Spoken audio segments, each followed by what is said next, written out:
সার্থকতা, বিভূতিভূষণ বন্দ্যোপাধ্যায়। সকালবেলা রূপগঞ্জের ভাঙা কালীবাড়ির সামনে বাঁধানো বটতলায় নিয়মিত আড্ডা বসেছে। এখানে প্রথমেই বলা উচিত, রূপগঞ্জ কোনো ব্যবসার জায়গা নয়। কোনো কালে ছিল যে, এমন কোনো প্রমাণও নেই। রূপগঞ্জ নিতান্তই সাধারণ ছোট পাড়া গাঁ, ২-১০ ঘর ব্রাহ্মণের বাস। এছাড়া কামার, কুমোর, জেলে ইত্যাদি অন্য জাত আছে। গঞ্জ থাকা তো দূরের কথা, গ্রামে একখানা মাত্র মুদিখানার দোকান। কিন্তু লোকে ১২ মাস ধার নিয়ে নিয়ে দোকানের অবস্থা এমন করে তুলেছে যে, দোকানের মালিক দোকান তুলে দিতে পারলে হাঁপ ছেড়ে বাঁচে। অথচ সে বেশ জানে এবং তার খরিদ্দারেরাও জানে যে, দোকান একবার উঠে গেলে বাকি বকেয়া আদায় হবার আর কোনো আশাই থাকবে না। রূপগঞ্জে সবাই গরিব, পরস্পরকে ঠকিয়ে কোনো রকমে তারা দিন কাটিয়ে চলেছে। কালীবাড়ির বটতলায় বসে এই সব কথাই হচ্ছিল। রোজই হয়, আজ ৩০ বছর ধরে হয়ে আসছে। এর আগে কি হয়েছে না হয়েছে তার হিসেব নেই, কেননা সেসব লোক এখন বেঁচে নেই।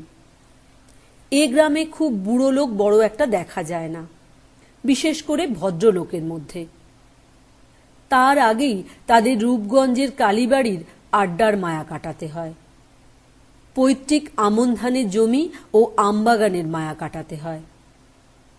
২০ বছর ধরে গোপনে মনের কোণে পোষণ করা কাশীবাসের ইচ্ছাও পরিত্যাগ করতে হয়। পঞ্চু মুখুজ্জে তাই দুঃখ করে বলছিলেন, কি জানো হারান ভায়া, এই জায়গা জমিগুলোই হয়েছে কাল, নইলে এ গাঁয়ের মুখে ঝাঁটা মেরে কোনদিন বেরুতাম। এই আমাদের দুঃখ। বিদেশে যারা বেরিয়েছে তারা বেশ ২ পয়সা, এই ধরো না কেন সরুলের দিনু ভট্টাচার্যের ছেলে, চেনো তাকে? আরে ওই যে রোগাপানা ছোকরা বসেদের বাড়ি কালী পুজো দেখতে আসতো, মনে নেই? সে লেখাপড়া তো শিখলে না, একবার তো ম্যালেরিয়ায় মরো হলো, তারপর তার মামারা তাকে কোথায় যেন নিয়ে গেল। এখন বেশ সেরে উঠেছে, আর সে পিলে রোগা চেহারা নেই। সেদিন শুনলাম রেলে চাকরি পেয়েছে, ৩৫ টাকা করে মাইনে। থাকে ওই মগরা লাইনের ওদিকে যেন কোথায়। উপযুক্ত ভৌগোলিক জ্ঞানের অভাবে পঞ্চু মুখুজ্জে বর্ণনাটাকে বিশদ করে তুলতে পারলেন না। হারান রায় বললেন, তোমার সেই চাকরির কি হলো পঞ্চু ভায়া? পঞ্চু মুখুজ্জের বয়স ৫০-এর ওপর। জীবনে তিনি এ জেলার গণ্ডি পার হননি, কিন্তু উঠতি বয়স থেকেই তাঁর ইচ্ছে বিদেশে কোথাও তিনি চাকরি পেলে করেন। সুদীর্ঘ ৩০ বছরের মধ্যে এ আশা পূর্ণ হয়নি। গ্রামে সামান্য সম্পত্তির আয়েই সংসার চলে। যেভাবে চলে তাকে চলা বলা যায় না। অন্য জায়গায় হলে অচল হতো, রূপগঞ্জ বলেই চলছে। তিনি মধ্যে বসেদের বাড়ি হিতবাদী কাগজে দেখেছিলেন, কলকাতার কি একটা আপিসে ৬০ টাকা মাইনের গুটি ২-৩ চাকরি খালি আছে। কাজ জানার দরকার হবে না, তারাই শিখিয়ে নেবে। পঞ্চু মুখুজ্জে একখানা দরখাস্ত করেছিলেন, কাল বিকেলে তার উত্তর পেয়েছেন। হারান রায়ের প্রশ্নের উত্তরে পঞ্চু সেই উত্তরের চিঠিখানা মলিন জীর্ণ কামিজের পকেট থেকে বার করে সকলকে দেখিয়ে ম্লান মুখে বললেন, এই তো তারা চিঠি দিয়েছে, কালকে সরুলের হাটে পিয়ন বিলি করলে, কিন্তু ৫০০ টাকা নগদ জামিন জমা চায়। কোথা থেকে দেব নগদ ৫০০ টাকা জমা? ৫টা টাকার সংস্থান নেই। না, ওসব আমাদের জন্য নয় হে। মধুলাহিড়ী নিজের বাড়ি থেকে তামাক সেজে হুঁকো হাতে নিয়ে বটতলায় এসে পৌঁছলেন। সবাই জানে মধুলাহিড়ী সম্প্রতি কিছু টাকা হাতে পেয়েছেন তাঁর শাশুড়ির মৃত্যুর পরে, গত কার্তিক মাসে। এজন্য মধুলাহিড়ীর ওপর কেউ সন্তুষ্ট নয়, মনে মনে সবাই তাঁকে হিংসে করে। মধু বয়োজ্যেষ্ঠ হারান রায়ের হাতে হুঁকো দিয়ে বললেন, কাল রাতে এক কাণ্ড হয়েছে আমার বাড়ি, জানো না বোধ হয়? রান্নাঘরের জানলার পাশে অনেক রাত্রিরে কে একজন দাঁড়িয়েছিল। রাম ছাদ থেকে দেখতে পায় সে বাইরে এসেছিল। ছাদের নিচেই ওপাশে রান্নাঘর। ধপ ধপে জ্যোৎস্না রাত। দেখে যে কালো মতো কে একজন জানালার গড়ার ধরে দাঁড়িয়ে। সে ছেলে মানুষ। চেঁচিয়ে উঠতেই আমার স্ত্রীর ঘুম ভেঙেছে, আমারও ঘুম ভেঙেছে। সবাই ছাদে বার হয়ে দেখি কোথাও কিছু নেই, কিন্তু রান্নাঘরের পেছনে শেওড়া গাছগুলোর মধ্যে যেন কি শব্দ হচ্ছে। সারা রাত জেগে কাটিয়েছি। গাঁয়ে বাস করা ভার হলো দেখছি। মধু লাহিড়ীর এ কথায় কেউ সন্তুষ্ট হল না, কেউ কথাটা বিশ্বাসও করলে না। সবাই ভাবলে হাতে টাকা হয়েছে, তাই লোককে জানানো যে আমার বাড়ি চোর যাতায়াত করে রাত্রে। এটা বড় মানুষই দেখানো একরকম। হারান রায় মধুর হাত থেকে হুঁকো নিয়েছিলেন। তিনি চক্ষু লজ্জায় পড়ে বললেন, তুমি আবার বাস করো বাঁশবাগানের মধ্যে, রাত বেরাত খুব সাবধানে থাকবে, কাল পড়েছে বড়ই খারাপ। মধু লাহিড়ী বললেন, উঠে যাব করি, কিন্তু উঠে যাই বা কোথায়? একবার তো ভেবেছিলাম শ্বশুর বাড়ি বলাগড় গিয়ে বাস করি, কিন্তু সে বেজায় ম্যালেরিয়ার জায়গা, আমাদের এখানকার চেয়েও বেশি। তাই দাদা বারণ করলে দুই ভাইয়ে যে কদিন বেঁচে থাকি এক জায়গাতেই থাকি, পৈতৃক ভিটেটাতে আলো দি দুজনে।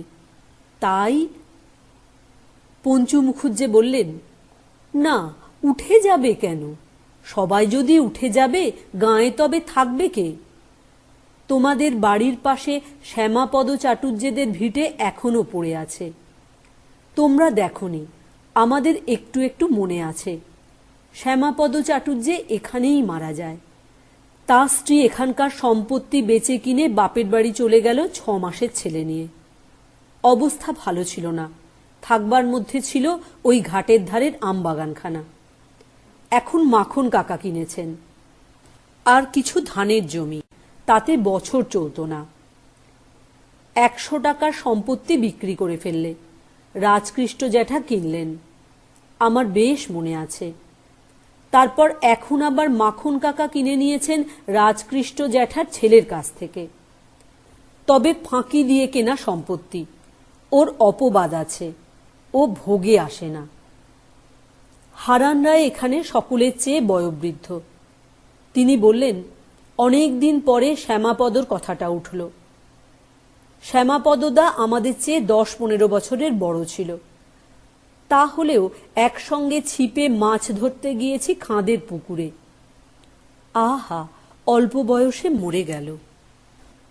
হ্যাঁ, তার সে ছেলেটা বেঁচে আছে কিনা জানো? তার অন্নপ্রাশনে নেমন্তন্ন খেয়ে এসেছি, বেশ মনে আছে। ছেলেদের মুখে ভাত দেওয়ার 2 মাস পরেই শ্যামাপদদা মল। আহা, সেসব কি আজকের কথা? পঞ্চু বললেন, না, তাদের তো আর কোনো খবরই পাওয়া যায়নি অনেক কাল। মধু লাহিড়ী বললেন, কি জানো, একবার এ গাঁ থেকে বেরুলে কি আর কেউ ফিরতে চায়?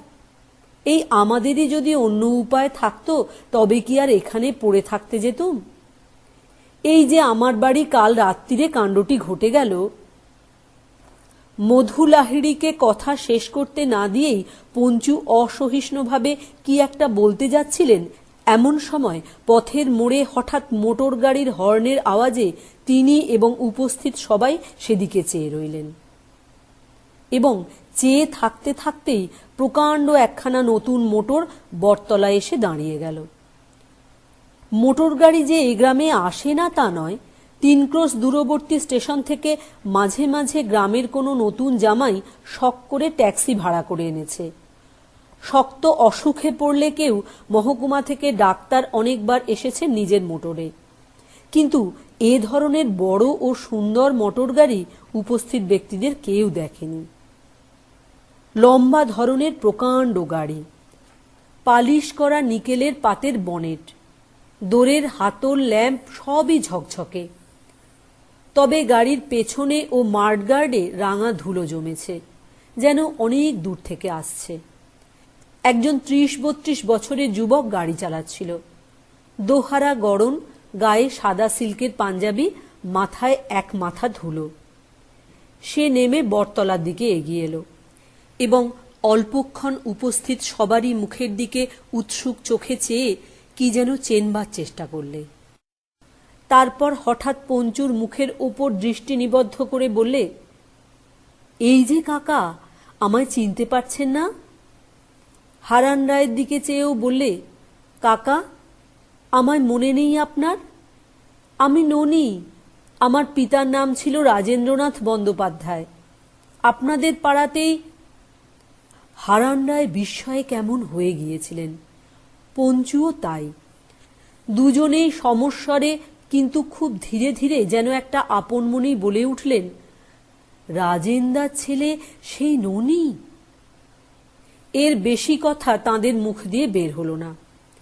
ইতিমধ্যে ননি উপস্থিত সকলেরই পায়ের ধুলো নিয়ে প্রণাম করলে। হারান রায় নিজের কোঁচা দিয়ে ঝেড়ে বাঁধানো বেদির এক অংশে তাকে হাত ধরে বসালেন। নানা সাগ্রহে প্রশ্নোত্তরের আদান প্রদান চলতে লাগল। হ্যাঁ, রাজেন বাড়ুজ্যেকে কার মনে নেই? বেশি দিনের কথা তো নয়, বড়জোর ২০ বছর আগে রাজেন মারা যায়। রাজেনের ছেলে এই ননি তখন ১০-১২ বছরের ছেলে। এই মাঠে কালীতলায় লাফিয়ে লাফিয়ে খেলা করে বেড়াত, সবাই দেখেছে। রাজেন বাড়ুজ্যে মহকুমা রেজিস্ট্রি অফিসে দলিল লেখক ছিলেন। সেখানে শশী উকিলের বাসায় থাকত। সপ্তাহের শেষে শনিবার সন্ধ্যের সময় পিঠে এক ক্যাম্বিসের ব্যাগ ঝুলিয়ে এক পা ধুলো নিয়ে বাড়ি আসত। আবার সোমবার ভোরবেলা মহকুমায় ফিরত। ২০ বছর আগে রাজেন বাড়ুজ্যের লাঠির আগায় ক্যাম্বিসের ব্যাগ ঝুলোনো মূর্তি গ্রামের পথে ঘাটে অতি সুপরিচিত ছিল। একদিন হঠাৎ খবর এলো, কলেরা হয়ে রাজেন শশী উকিলের বাসাতেই মারা গিয়েছে। ননির মা তারপরও ২ বছর এ গাঁয়ে ছিল, কিন্তু শেষকালে চলাচলতির কোনো উপায় না দেখে এখান থেকে চন্দননগরে ভগ্নিপতির ওখানে চলে যায়। তারপর আর কোনো খবর কেউ রাখে না তাদের। সেই ননি আজ এতকাল পরে ফিরে এলো নতুন মোটরে চড়ে।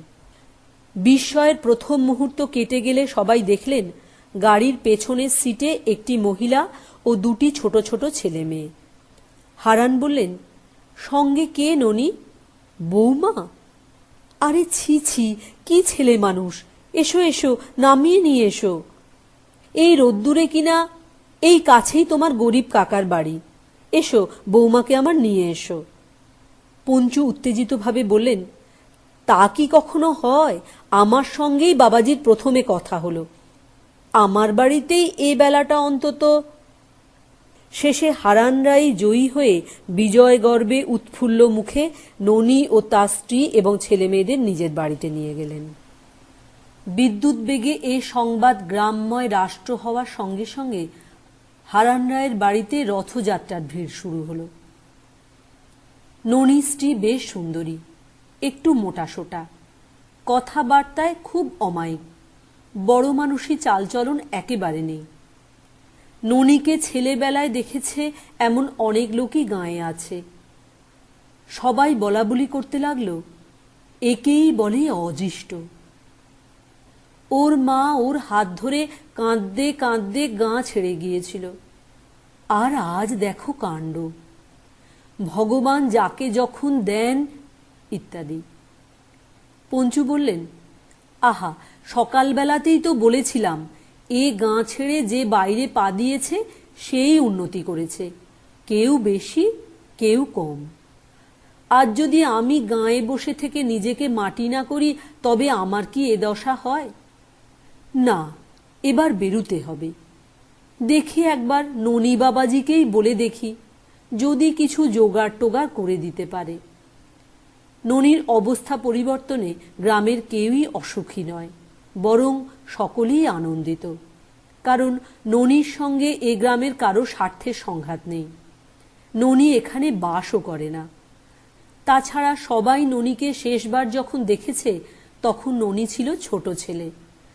তার সম্পর্কে কোনো হিংসা দ্বন্দ্বের স্মৃতি কারো মনে গড়ে ওঠেনি, ছোট ছেলের ওপর স্নেহের স্মৃতি ছাড়া। বিকেলে বাঁধানো বটতলায় প্রকাণ্ড মজলিস বসেছে। মাঝখানে গাছের গুঁড়ি ঠেস দিয়ে বসে ননি। তাকে গোলাকারে ঘিরে গাঁয়ের বালক, বৃদ্ধ ও যুবার দল। কি করে সে বড়লোক হলো এ কথা সবাই শুনতে চায়।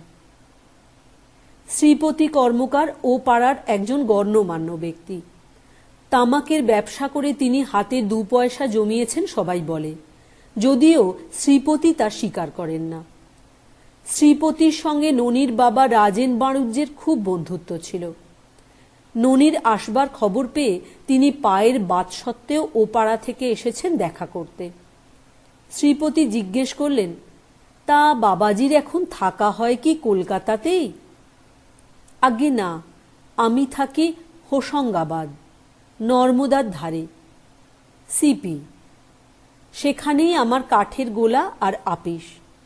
কলকাতাতে এসেছিলাম, একটু কাজও ছিল, আর একখানা মোটর কিনব বলে। কাল তাই ভাবলাম গাড়িখানা তো কেনা হলো, একবার এতে করে গিয়ে পৈতৃক ভিটেটা দেখে আসি। বলা বাহুল্য, ননি কোথায় থাকে সে কথা কেউ বুঝতে পারলেন না। নর্মদা নামে একটা নদীর কথা অনেকে কাশিরাম দাসের মহাভারতের মধ্যে পড়েছেন, কিন্তু তার ভৌগোলিক অবস্থান সম্বন্ধে এদের ধারণা কুয়াশাচ্ছন্ন শীতের প্রভাতে সমুদ্রবক্ষ থেকে দৃশ্যমান দূরের তীররেখার চেয়ে স্পষ্টতর নয়। পঞ্চু মুখুজ্জে একটা সোজা প্রশ্ন জিজ্ঞেস করলেন, বিয়ে করেছ কোথায় বাবাজি? ওই হোশঙ্গাবাদেই। আমার শ্বশুর ওখানকার ডাক্তার, বহুদিন সেখানে বাস করছেন, তবে কলকাতায় সব আত্মীয় স্বজন আছে তাদের। দেখতে দেখতে 2 দিন কেটে গেল। একবেলা থাকবার জন্যে ননি এসেছিল এখানে, কিন্তু শৈশবের শত স্মৃতি মাখানো গ্রামকে হঠাৎ ছেড়ে যেতে তার সাধ্যে কুলিয়ে উঠল না। ননির এক ছোট ভাই ছিল, বোবা ও কালা। 3 বছর বয়সে বর্ষার সময় ননিদের বাড়ির পেছনে ডোবার জলে ডুবে মারা গিয়েছিল। মৃতদেহ যখন ভেসে উঠেছিল তখন জানা যায়, তার আগে হারিয়ে গিয়েছে বলে এ পাড়া ও পাড়া খোঁজ হচ্ছিল। সেই ডোবাটি তেমনি আছে। এসব পাড়া গাঁয়ে কোনো কিছু হঠাৎ বদলায় না। হয়তো আরো 20 বছর ডোবাটা থাকবে, হয়তো আরো 50 বছর থাকবে। ননির বয়স তখন 6 বছর, কিন্তু সে বর্ষার দিনের কথা আজও তার বেশ মনে আছে। কখনো কি ভুলবে? ওপারের ওই ডুমুর গাছের তলায় দাঁড়িয়েছিলেন ননির বাবা।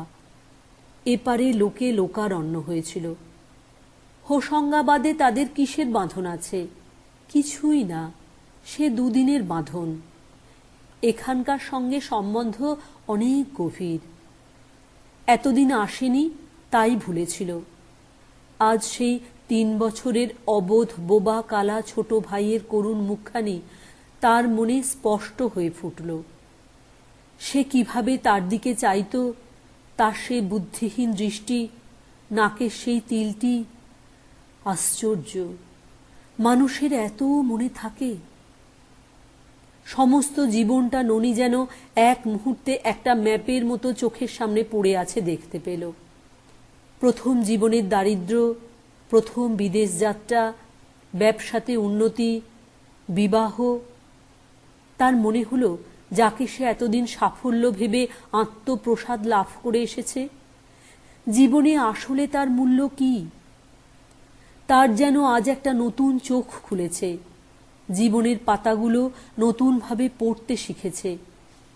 জীবনে যা নিয়ে এতদিন সে ভুলে আছে, আজ মনে হচ্ছে তা ভেতরের সম্পদ নয়, বাইরের পালিশ মাত্র।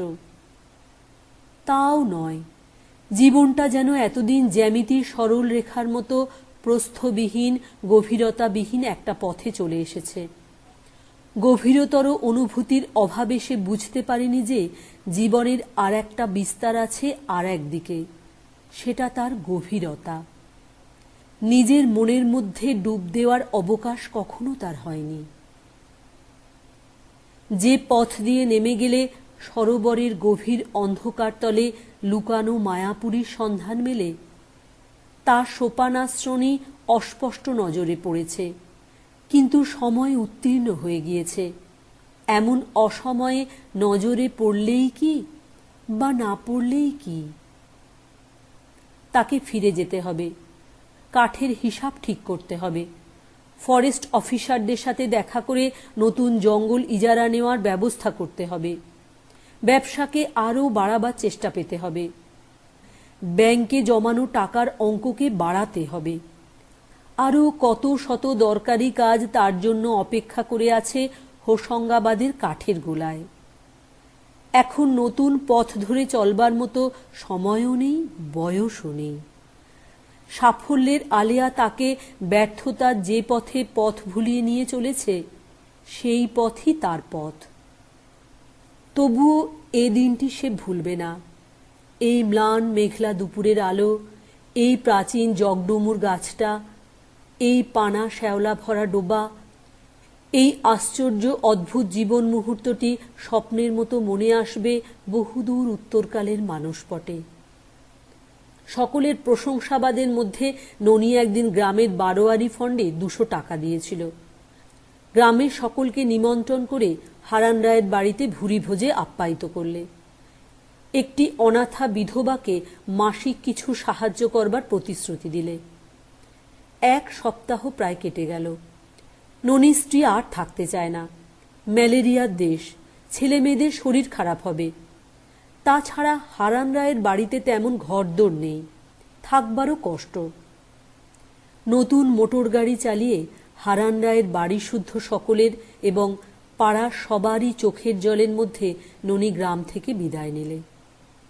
পঞ্চু মুখুজ্জে বললেন, একেই বলে ছেলে। বিদেশে না বেরুলে কি পয়সা হয় বাপু? দেখে নিলে তো চোখের ওপর।